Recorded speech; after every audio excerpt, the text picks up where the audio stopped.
necesito, van a apagar su gente y solo por el chat, por favor, ¿ya? Solo por el chat las preguntas cuando terminemos.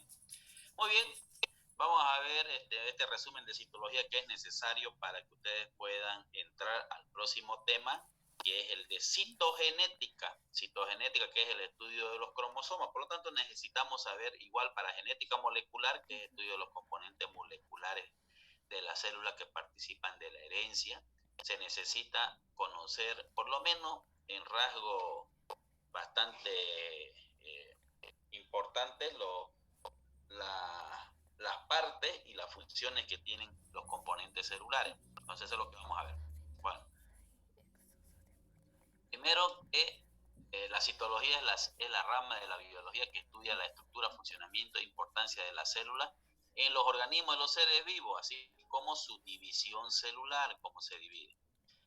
La célula es la unidad funcional de todos los organismos que tienen una organización molecular y sistemas bioquímicos. Además, sus tres funciones principales, aunque tiene más, son nutrición, relación y reproducción. Cuando nosotros vemos la parte citogenética, que es estudio de cromosomas, generalmente nos enfocamos a la parte de reproducción. Entonces, la célula es la unidad anatómica, funcional y genética y está constituido por estos componentes. Primero, una membrana celular, que ahorita lo vamos a ver. Esa membrana celular en las células animales se llama membrana citoplasmática y en vegetales o en plantas se llama pared celular. Es una membrana celular conformada como pared celular. Entonces, en animales, membrana citoplasmática. Entonces, como la pared de una casa. Después está esta zona que ustedes ven acá, es el citoplasma, donde están los organelos celulares. Y después está el núcleo, que está conformado por una membrana nuclear y los componentes que tiene dentro del núcleo. Entonces, membrana citoplasmática es trilaminar, tiene 3 láminas. El citoplasma, la membrana nuclear, que tiene 2 capas, a diferencia de esta acá, y los componentes nucleares, que lo vamos a ver ahorita.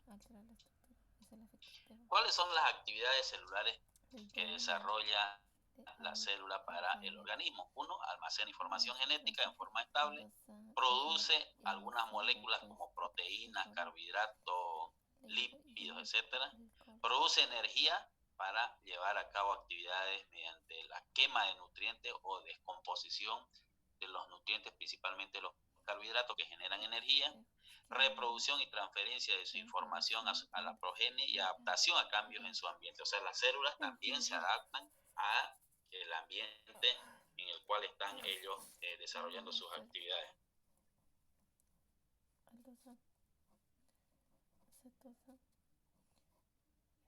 Otra de las cosas fundamentales también es los tipos de células que hay. Nosotros nos enfocamos a 2 tipos de células que hay en los organismos superiores e inferiores. Los organismos superiores son las especies domésticas, los humanos, y los organismos inferiores son las bacterias, los virus, los hongos, las riquezas, etcétera, etcétera. Entonces, las células procariotes o procariontas son las que están componiendo las algas, bacterias, virus, son organismos inferiores. En general, está conformado por una membrana celular, que es esta de acá, pero no tiene diferenciación entre citoplasma y núcleo, porque su material genético está nadando entre medio del citoplasma. Eso le permite ser más mutable que los organismos superiores o las células eucariontes. A este tipo celulares de las eucariontes es la célula animal o la vegetal de organismos superiores. Ya, como les dije yo, tienen todos estos componentes que lo vamos a ver ahorita en detalle. Ahí ya tienen una estructura nuclear que está almacenada en el núcleo y es un poquito más desarrollada que la célula procariótica. Entonces ya hay una mejor distribución de los organelos, mejor organización celular, etcétera. Entonces las células procariotes, que son las bacterias o virus, y las eucariotes, que son las células de las bacterias y virus. Aquí tienen ustedes Esta es una célula proeucariótica y esta es una célula procariótica. Ven que el material genético está nadando ahí, no hay diferenciación, están todos mezclados. Sin embargo, aquí el material genético está metido acá. ¿Cuáles son los principales componentes de la célula? Yo le había dicho la membrana celular o membrana citoplasmática, que es esta acá, trilaminar, que ahorita la vamos a ver. El citoplasma, que es una solución acuosa, donde están las regiones, las reacciones metabólicas, es como el estómago de un organismo. Y el núcleo, donde está el ADN o material genético, que es como el cerebro de una persona, ¿no? El que organiza todo, el que permite que toda la organización celular sea la adecuada para su supervivencia. Y los organelos subcelulares, que son los que están metidos aquí entre el citoplasma.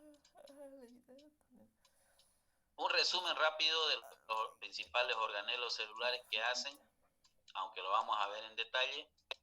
Los centriolos intervienen en la división celular. Los ribosomas son responsables de la fabricación de proteínas, están metidos por acá, pienso que está mal la L, están por acá en el retículo endoplásmico. Esos puntitos blancos que ven son los ribosomas.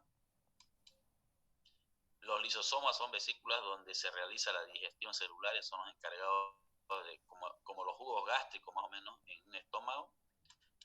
Las vacuolas son sustancias que almacenan líquidos y algunas sustancias de reserva para que se utilicen. Es como el almacén, como el tanque que nosotros utilizamos para guardar nuestros alimentos. El aparato de Golgi, que son unas redes de canales que transportan las sustancias que produce. De aquí del núcleo sale la información genética, pasa al aparato de Golgi y el retículo endoplásmico, se producen las proteínas, lípidos y carbohidratos, y estos son transportados hacia afuera de la célula a través de estos canales del aparato de Golgi. El retículo y el que habíamos dicho son donde se fabrican los lípidos, proteínas y carbohidratos. El núcleo, pues, es donde está la información genética, y una de las fundamentales máquinas para producir energía, que es la mitocondria, que están distribuidas en todas las células, son las que producen la energía a partir de los carbohidratos. Vamos primero a la membrana celular. La pared celular en vegetales y la membrana celular está compuesta por estos componentes. Tiene tres capas: una capa externa, una capa interna y una capa intermedia. O sea, tres capas, es trilaminar. Además, entre medio de ellos hay unos sitios que son como unas puertas. Ellos están compuestos por fosfolípidos. Hay también puertas que hay tres tipos de puertas, fíjense, unas que son canales libres, otros que son canales huecos y otros que son canales con unas llavecitas, igual con una glucoproteína. Cuando el virus del coronavirus ingresa, utiliza esta puerta o esta puerta, o sea, se ancla aquí y puede entrar, porque normalmente no debería poder entrar. El colesterol, que es la grasa, no necesita puertas para ingresar, simplemente se hace espacio por los fosfolípidos, como es de la misma composición, penetra sin ningún problema. Además de eso, dentro de la célula hay todas estas proteínas o filamentos proteicos, que son como unos hilos que le dan forma a la célula, pero que además sirven para que por ahí pasen, se transporten algunas proteínas. ¿Cómo en general se produce la absorción de los nutrientes, o cómo traspasan la membrana celular? Generalmente traspasan de esta forma. Uno, a través de las diferencias de gradiente desde afuera. Desde afuera pueden entrar algunos nutrientes hacia adentro utilizando estos sitios o estos sitios. Entonces, ¿qué es lo que hacen? Simplemente cambian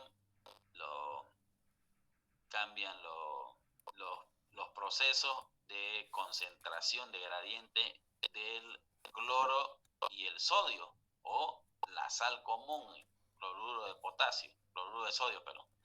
Entonces, cambian cuando hay una solución hipotónica y se puede ingresar, a la vez cuando la solución es isotónica no ingresa ni sale nada, y cuando la solución es hipotónica, de acá sale hacia afuera. Eso es a través de las soluciones del ósmosis o absorción a asimilación.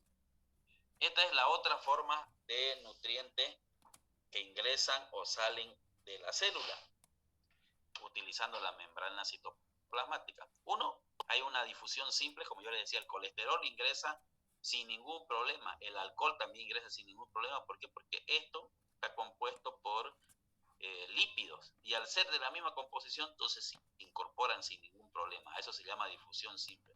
Existe la difusión facilitada, que es cuando alguien le abre la puerta. Ahí están los sitios que tienen canales cerrados y los sitios que tienen canales abiertos. Eso es por concentración de solutos, lo que yo les decía arriba, que agarran y ponen cloruro de sodio con mayor presión arriba y menor presión abajo, entonces ingresa o sale, o sea, con concentración de solutos, principalmente, como les decía, la bomba de absorción, que es la sal común o el cloruro de sodio. Entonces, cuando hay alta concentración de solutos, pueden ingresar acá sin ningún problema. Cuando hay baja concentración, o una concentración equilibrada, se mantiene. Y cuando hay demasiada, ya te sale, cuando hay demasiada concentración, acá sale. Esa es la difusión facilitada, en este caso, por una bomba de absorción, que es el cloruro de potasio. Hay otro, que es el transporte activo.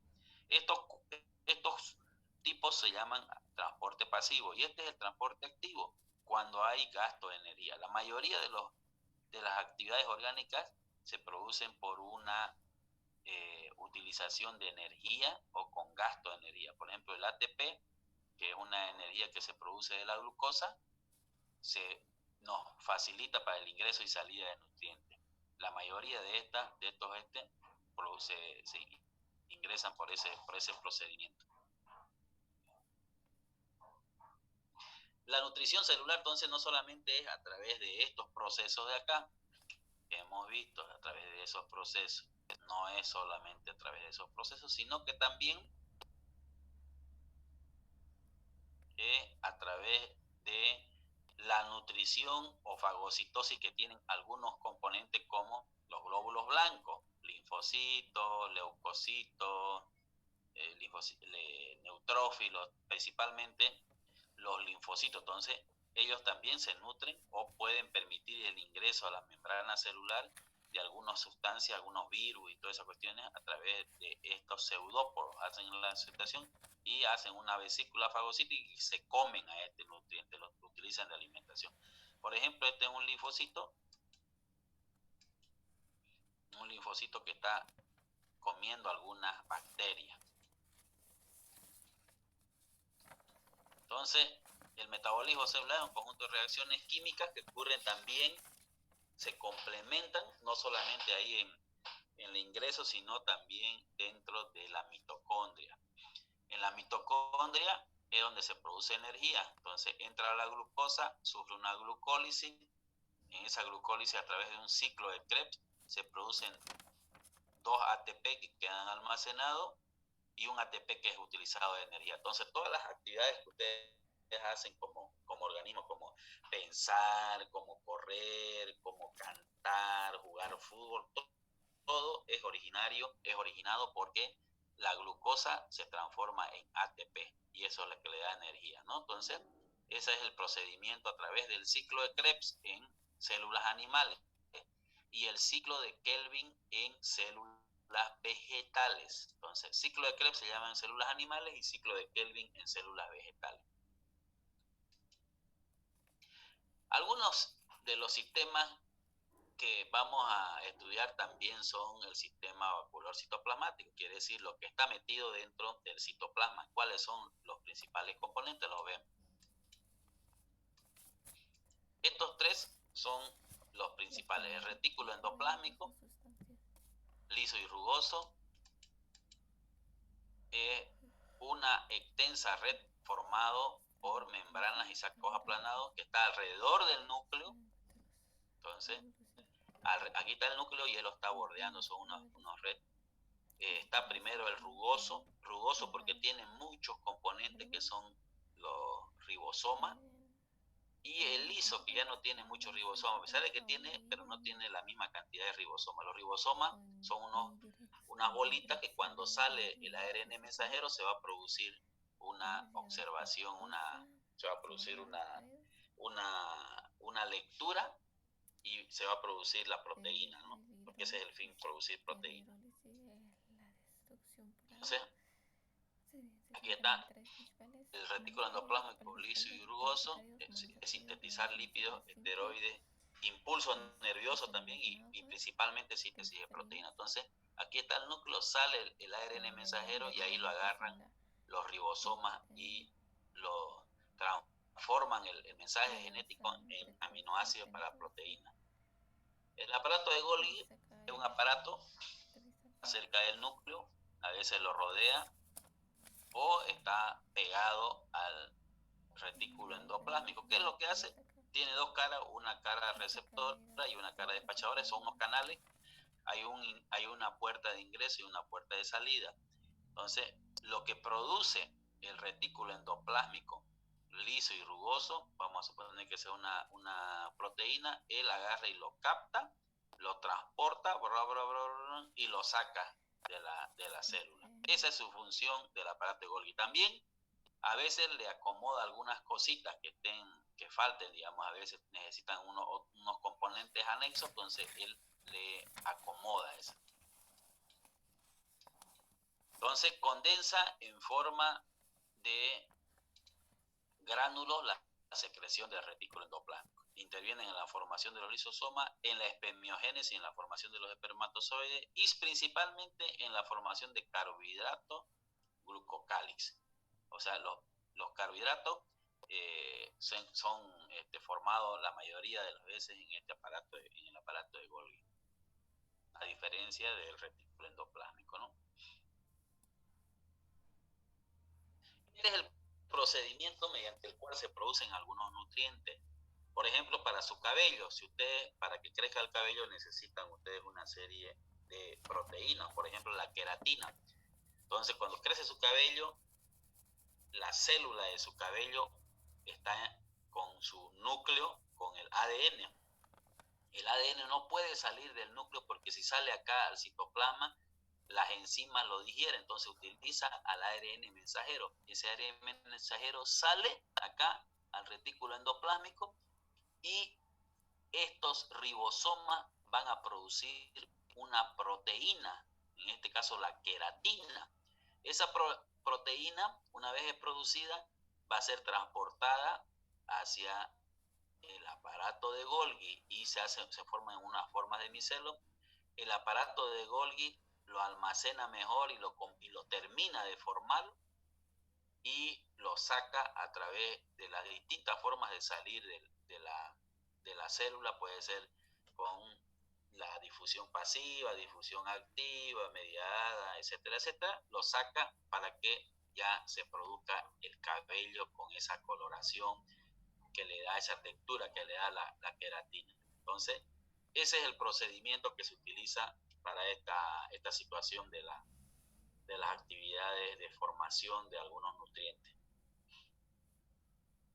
La matriz citoplasmática, donde están metidos todos los organelos celulares, se llama matriz citoplasmática. Esta acá que yo les decía tiene unos filamentos, no está vacío, es una solución acuosa que no está vacía, pero que tiene una serie ahí están los organelos celulares y además tiene unas fibrillas por donde se transportan los nutrientes, las proteínas, andan los virus, las bacterias pueden andar por ahí. Entonces es una sustancia acuosa que tiene como un citoesqueleto más o menos, ¿no?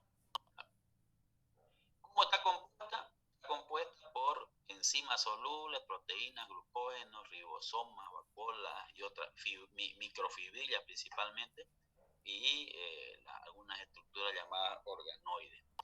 ¿Qué funciones cumple? Es asiento de procesos de síntesis, de desintegración orgánica. Y está compuesto por agua, principalmente tiene alta cantidad de agua, aminoácidos, proteínas, azúcares y productos de metabolismo. Entonces esas son las componentes. Entonces los ribosomas son otras estructuras que habíamos dicho nosotros que forman parte de los organelos celulares que están en el citoplasma. Son estas estructuras, si ustedes observan, son como unas bolitas, dos bolitas.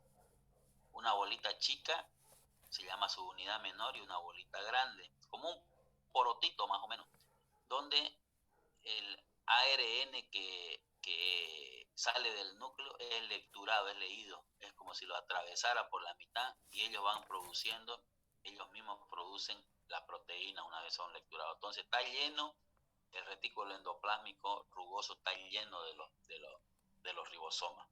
Su principal función es producir proteínas y algunos carbohidratos y lípidos que son incompletos y que se completan en su formación en el aparato de Golgi. ¿Qué son los lisosomas? Ya habíamos dicho, los lisosomas son unas estructuras que tienen forma de saco, que son redondos o polimorfos, pueden tener distintas formas así como este, pueden ser redondos, pueden ser saculares, que contienen enzimas, lo que hacen es digerir las estructuras que ingresan, algunas estructuras, o si alguien ingresa una bacteria, le ayudan a los linfocitos a digerir esas estructuras. Entonces están mezclados mucho en cualquier parte del citoplasma, pero principalmente están en el aparato de Golgi. Las mitocondrias habíamos dicho que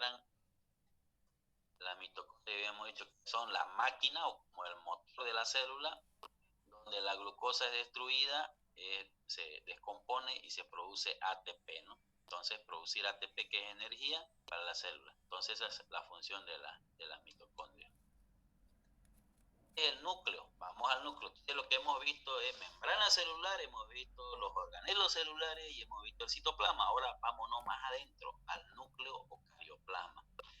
El núcleo o carioplasma es una estructura bilaminar que tiene una membrana nuclear bilaminar, o sea, tiene dos láminas, a diferencia de la membrana citoplasmática que tiene tres, que tiene poros, igual que la membrana citoplasmática, solo que la membrana citoplasmática tiene unos sitios, ¿no? O sea, como una puerta.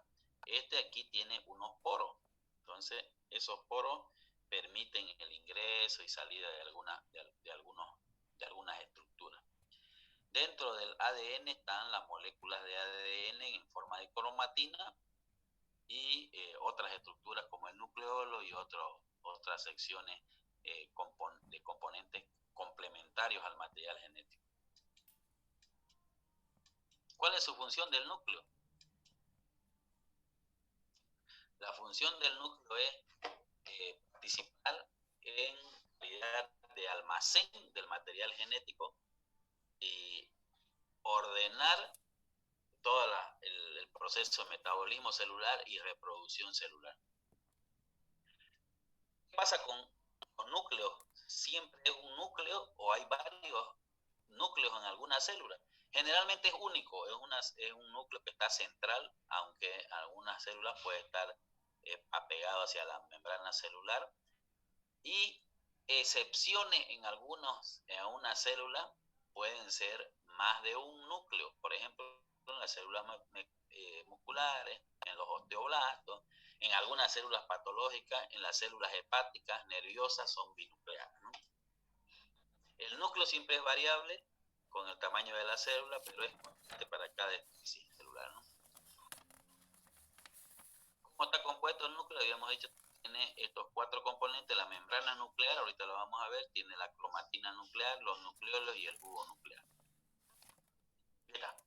Entonces tiene una membrana nuclear, esta de acá, que es bilaminar, tiene dos láminas, la del citoplasma es 3 láminas, tiene la cromatina nuclear, tiene la cariolinfa y tiene el material genético que está, como le decía yo, como hilos de cromatina, ¿no?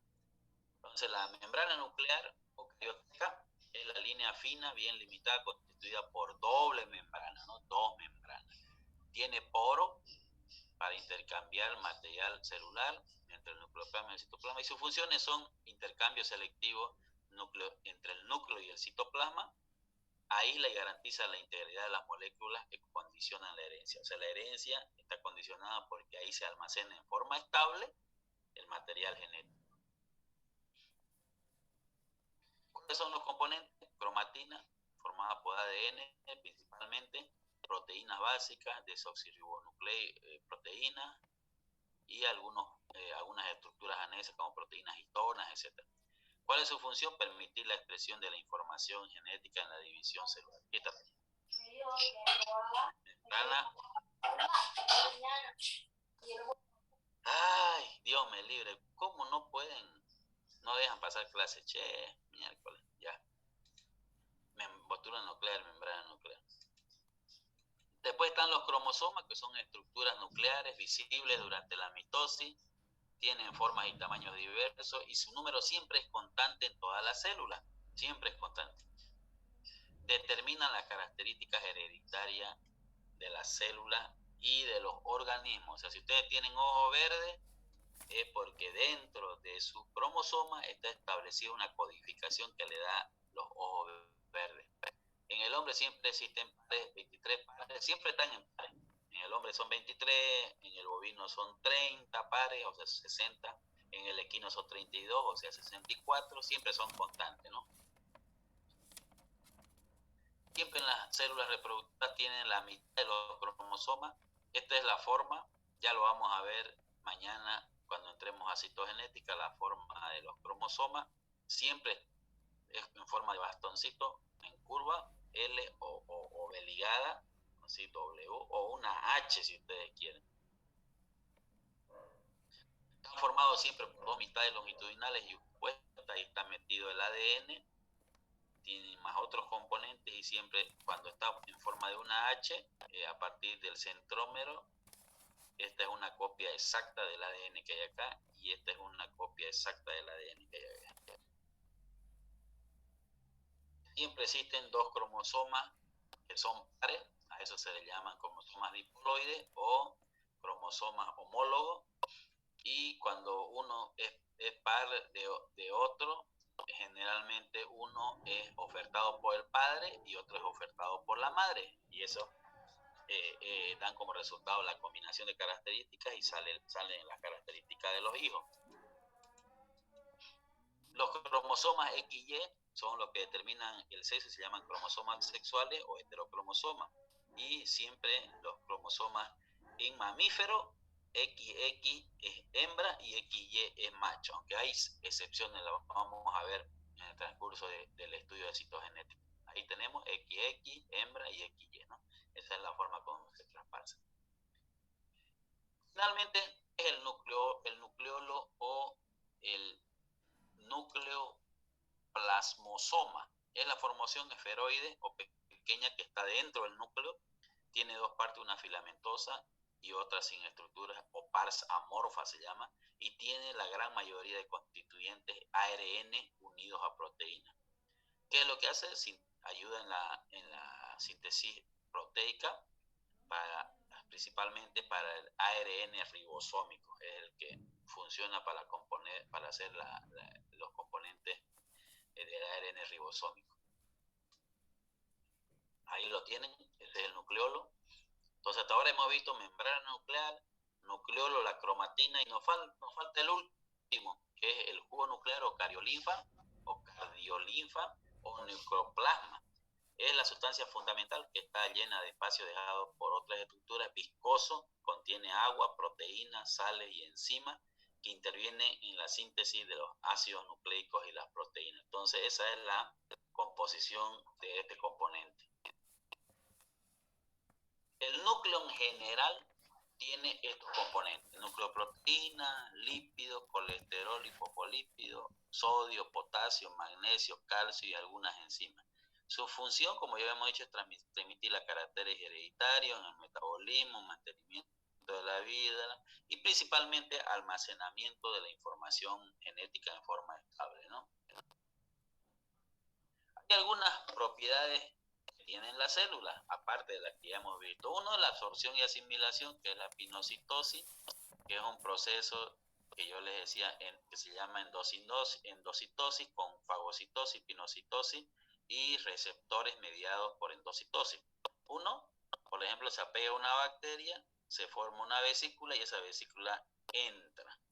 Otra es la pinocitosis, donde entran los nutrientes y se acomodan y entran ahí. En este caso, uno es para fluidos extracelulares, estos son partículas sólidas, y algunos que son mezclados, donde hay unos receptores, esos receptores los agarran a la célula o al elemento que está ingresando y lo meten. Esto es lo que sucede, por ejemplo, en el caso del virus del coronavirus. El coronavirus sabe de que hay unos receptores que él tiene como una llavecita, ellos se apegan e ingresan a la célula.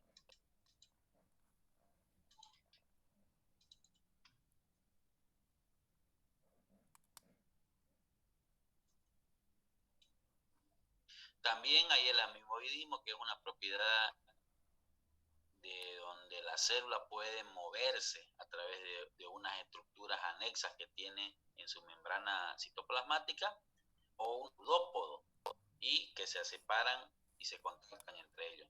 Bueno, ahí ha sido la presentación de la